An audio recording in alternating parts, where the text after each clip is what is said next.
जैसा कि आप सब जानते हैं कि कल जनता दल यूनाइटेड पार्टी से मैंने अपने पद और प्रभार सहित प्राथमिक सदस्यता से इस्तीफा का घोषणा किया था। और इसकी पृष्ठभूमि क्यों बनी, थोड़ा सा मैं इसके ऊपर प्रकाश डाल दूं, फिर हम लोग बात को आगे बढ़ाएंगे।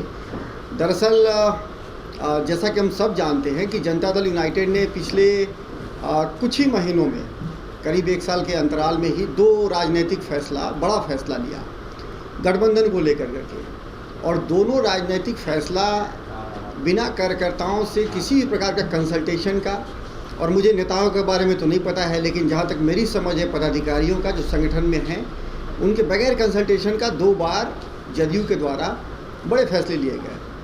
इन फैसलों का निहितार्थ पार्टी हित में, राज्य हित में, देश हित में क्या है, किसी को कोई समझ में नहीं आया इस विषय को। और ख़ास तौर से इसका असर जो है निचली इकाई के कार्यकर्ताओं पे बहुत ज़्यादा गहरा प्रभाव पड़ा है। जो निचली इकाई के जो कार्यकर्ता हैं वो असमंजस की स्थिति में है कि वो पार्टी को लेके कौन सा स्टैंड लें और किस स्टैंड पर वो अपनी बात को रखें।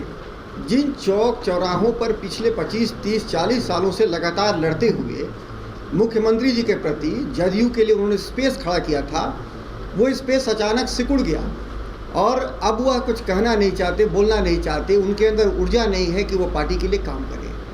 हम तो नए थे, वो एक अलग बात है, लेकिन पुराने कार्यकर्ताओं की भी पीड़ा यही है, मेरी भी पीड़ा यही है। चूँकि मैं पिछली बार भी जब मैं पुरानी पार्टी को छोड़ा था तो कार्यकर्ता उसमें मेरा एक प्रमुख विषय था जब मैंने छोड़ा था तो, और उनके मुद्दे।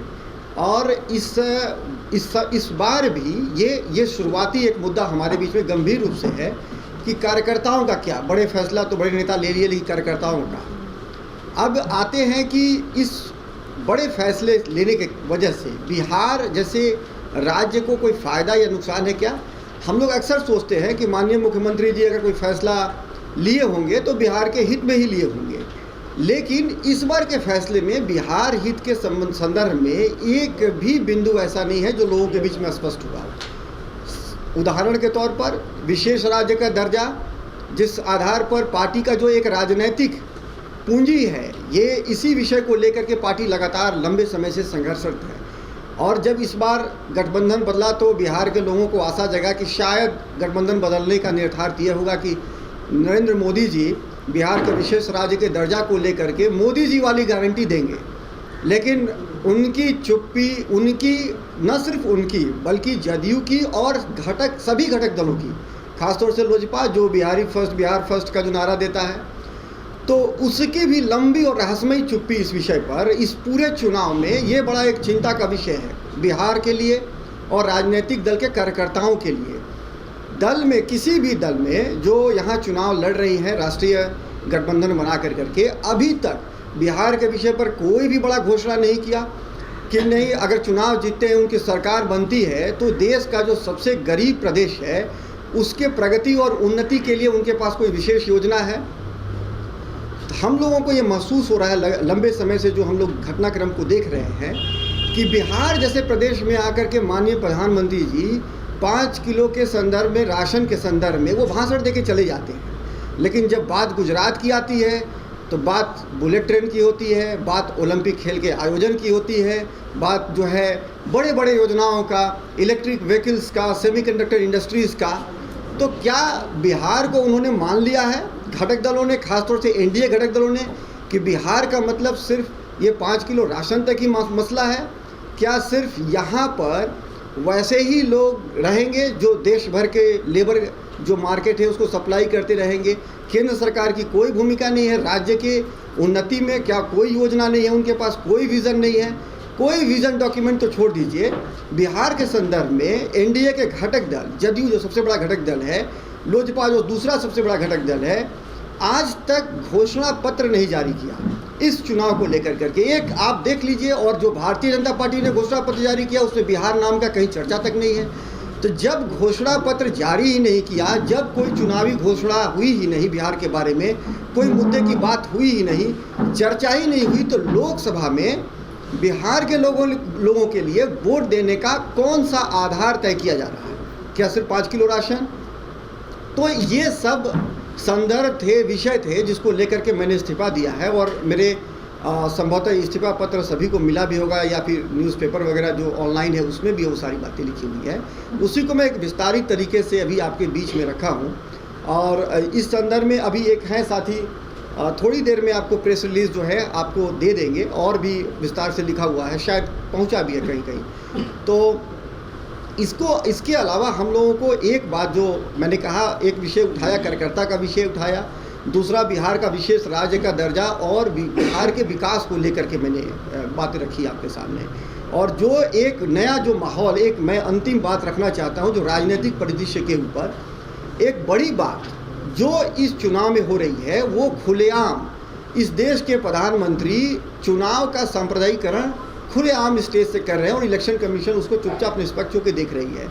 लेकिन हम लोग के माननीय मुख्यमंत्री जी 3 विषय पे हरदम बोले कि हम कभी भी कॉम्प्रोमाइज़ नहीं करेंगे। उसमें उन्होंने करप्शन, कम्युनलिज्म और क्राइम को लेकर के बात की थी।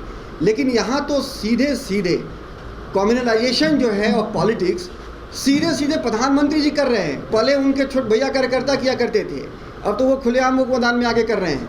इलेक्शन कमीशन जो निष्पक्ष संस्था है जिसमें इसने एडवाइजरी जारी किया था चुनाव के पहले कि जाति और धर्म के आधार पर कोई वोट नहीं मांगेगा, वो बिल्कुल ही चुप है। पहले जदयू ऐसे कथनों पर कम से कम किनारा जरूर करता था कि ये भारतीय जनता पार्टी का अपना जो राय विचार है ये एनडीए का या फिर हम उस राय विचार का हिस्सा नहीं है। आश्चर्यजनक ये है कि घोषणा पत्र तो जदयू ने जारी नहीं किया। कुछ दिनों पहले उसने कहा कि जो मोदी की गारंटी वाली जो घोषणा पत्र है वही हमारी घोषणा पत्र है। तो उसमें मेरा एक सवाल है कि क्या भारतीय जनता पार्टी के सांप्रदायिक घोषणा पत्र को जदयू ने अपना घोषणा पत्र मान लिया है? क्या उसने जो 3C की बात किया था अब उसे वो पूरी तरह से कॉम्प्रोमाइज़ कर चुकी है?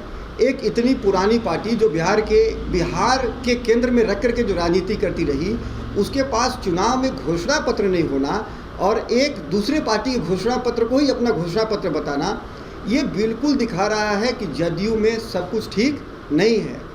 इन्हीं सब विषयों पे हमने जो है आज ये प्रेस कॉन्फ्रेंस आयोजित किया है।